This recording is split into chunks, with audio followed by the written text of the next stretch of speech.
And that's a harlequin duck, Histrionicus histrionicus, bringing us in. These birds travel in monogamous pairs, which means they stick together, ride or die, and they can be observed diving and collecting for food both in freshwater and saltwater habitats. And the males look pretty cool, if I do say so myself. Welcome to the Dissectify podcast, the show that gets you curious about the wild world right outside your window. I'm your host, Nicholas Sines, bringing you content far too late every Tuesday night. This episode, we're starting with a biota beat. So we're talking about the North American raccoons, or Procyon lotor. Also known as trash pandas. They're changing. They're still weird little fox creatures with monkey hands, to be sure. That much is still true. But there's been a terrible new development. They're becoming cuter, smarter, and friendlier towards humans. That still doesn't mean that you should try to befriend a raccoon. They're still wild animals, at least for now. Although maybe if they become friendly enough, we can look forward to some designer variations, some artificial selection.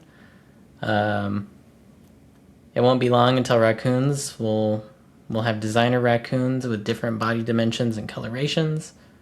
Maybe even a professional show or society that can uphold the standards of what a proper breed of raccoon should look like and behave. But we aren't there yet.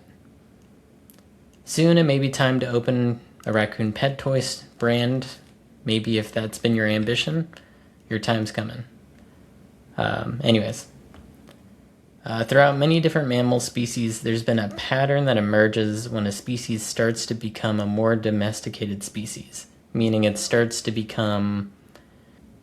depend on people for its survival. So cats, foxes, and dogs had met the same fate. And this meant shortening of the snout and rounding of the face and just generally keeping the features that a baby animal in that species would have had. Just those features stay longer into adulthood. So a study done by the University of Arkansas at Little Rock noticed thousands of observations of pictures of people like you and me going and finding these animals, is that their dimensions are starting to change. It's becoming more noticeable that in North American raccoons, their snouts are starting to shorten and reduce in size. This has been over many, many observations that we're starting to see these traits pop through for domesticated animals. Humans aren't making these changes, to be sure, right? We're not doing this on purpose. That would be artificial selection. So, think dog breeds, right? That would be an artificial selection thing. We want a dog with this trait. We're going to breed it with this dog to try to maintain that trait. We want a dog with curly hair. We want a dog with floppier ears. We want a dog that has a better sense of smell, right? Making that conscious choice and then breeding for that, artificial selection. But part of where that name, right, trash panda, or that sort of idea comes from, this has been a long-running thing where raccoons have been getting into our trash, right? They've had a reason to get closer to us because we have so much food laying around. So that has implications. And so we're not making these changes on purpose. So in that way, it's not natural selection and it's not artificial selection. So maybe it's unnatural selection. It's through us, but it's not done on purpose. Right, but this is a continuation of a long line of species that is doing their best to try to fit into a world dominated by humans. And part of where that unnatural selection comes in is where being more tolerant of human presence and the corresponding noise and all of our activity that, the things we do can pose a barrier to some species. But if a prospective raccoon can handle all this noise, can handle human activity, they can eat all of the leftovers that we just throw out. It means thousands of free calories that would have been very hard to find, in a woodland habitat. The calories are there, they're just nowhere near as concentrated as what we've done, right? There isn't McDonald's just sitting in a bag in the trash. In fact, even some of the measures that we take to prevent animals from getting into our trash may be a selective force, where animals that are the most comfortable around us are there, but then also those individuals that are able to solve the puzzles, like we make trash cans more complicated, add locking mechanisms or whatever, if they're comfortable enough to be around, they're more likely to get the food. So then we make it harder to get into our trash cans. Well, they're already comfortable to be around us, so they're going to sit there and try to figure out how to open the trash can. And that's part of it. They've been figuring it out. They're comfortable around us, and they're figuring out the problems that we try to put in their way to prevent this from happening. So this mirrors the other aspects of the environment that people inadvertently create. This mirrors the other aspects of the environment that people inadvertently create.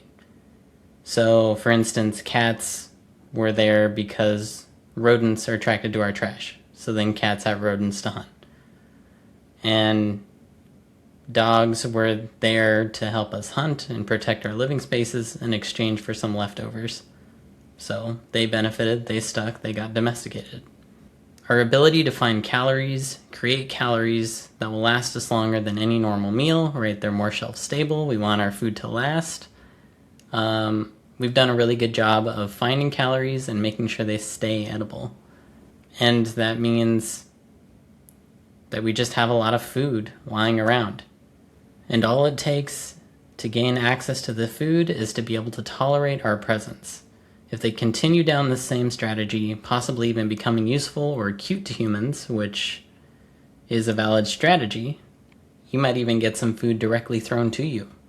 And that's just not going to happen if you're a big scary predator or extra flighty or aggressive or anything like that. And to the organism, this is like winning the lottery.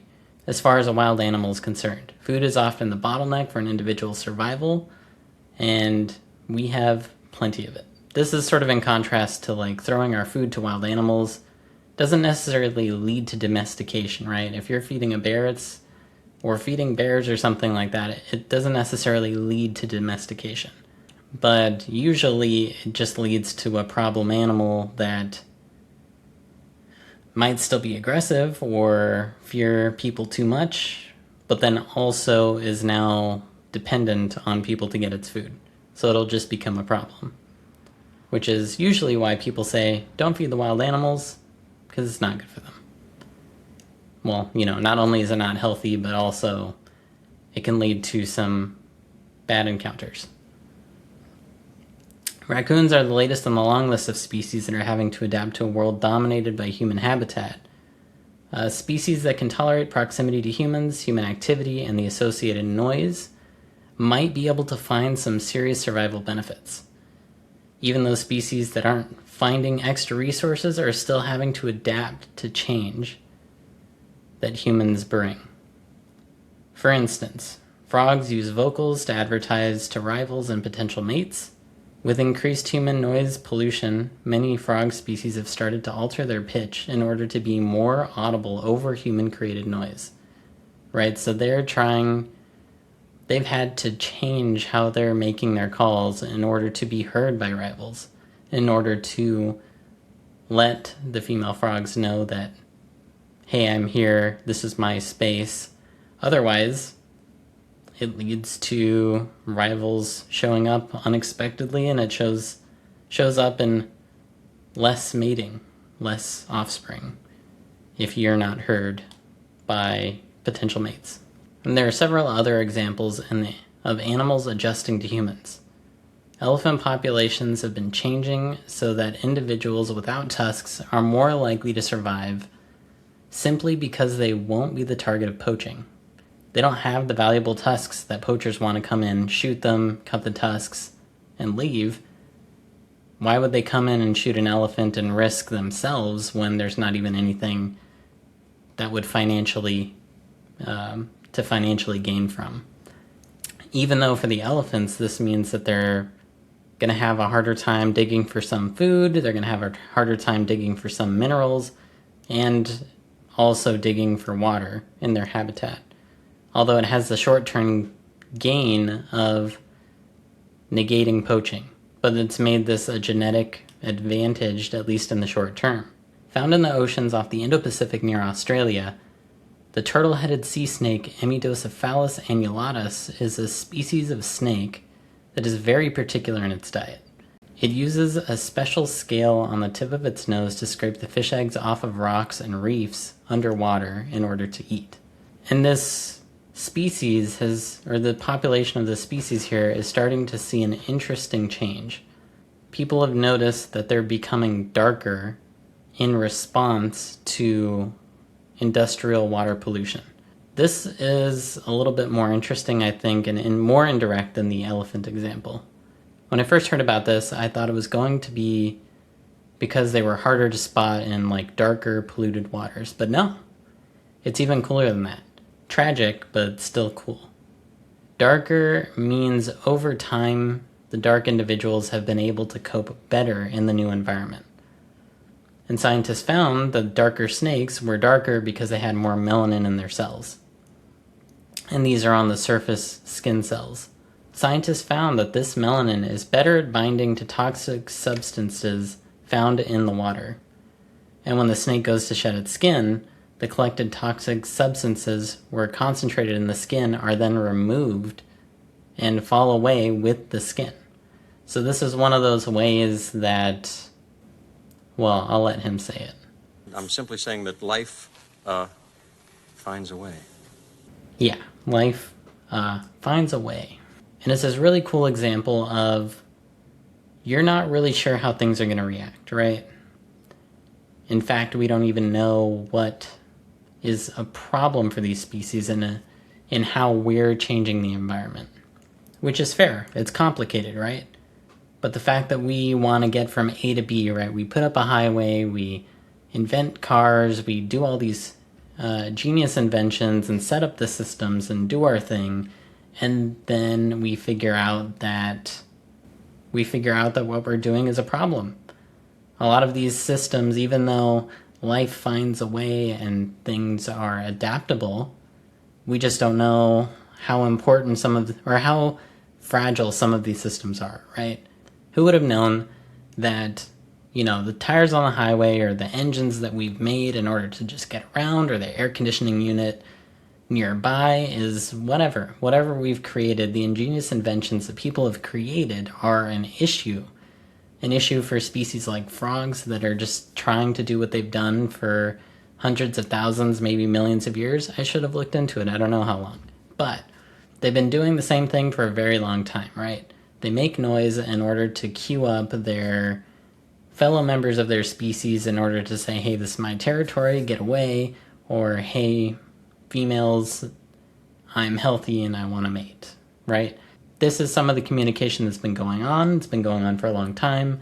And just by us doing what we need to do in order to get around, or want to do in order to make our lives easier, we've trampled this communication setup that's been working for a very long time. Yeah, it's hard, right? Because I think all of these have examples of the intention is not to harm other species. But it seems like even the small things that we try to do might have impacts on species that are, frankly, kind of hard to avoid. Who would have thought? Who would have thought that making noise would have been such an issue for some species? I don't think it's going to make them go extinct, but it's definitely made them have to change. Whether it's noise pollution or actual pollution, like in the case of the sea snake, they're having to change. Turns out when there's runoff into waters, there can be an exposure, and then things have to adapt. They're just going to keep doing what they need to do to survive, and frankly, they're not capable probably of, I think animals, right, they're just not there. They're not capable of thinking, even though they could probably move or change. They're not aware enough to do that, and also they're probably they're too adapted to the environment that they're used to. we change something even accidentally and they're going to have to adapt, and some individuals in that species may not be able to adapt. And that's led to change, right? Some individuals aren't making it because we've changed it too much for them to be able to continue on how they normally do. A lot of people don't support poaching, but there's a market for it, right? Somebody wants, for whatever reason, to have a piece of an elephant tusk because it's a status symbol. It makes them feel good, look good. They've earned money and they want to spend it this way. And I think a lot of people don't agree with, using that material or having it sourced, or think it's worth the repercussions of killing these large animals just to have their tusks.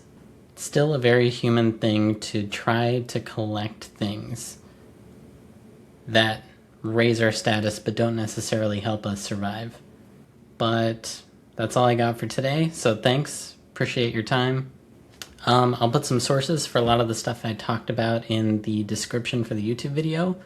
We have some more exciting stuff coming up. I'm going to be starting to try to produce some stuff that's not just these podcasts. So if you're listening and you've been interested, keep an eye out for that. But please leave a review wherever you're listening. Visit dissectify.com for more nature exploring tools. My Instagram at nicholas.signs can also be found there. Tag me in your nature photos. I'd love to see them. And remember, you live in a world with so many other species, so get out there and check it out.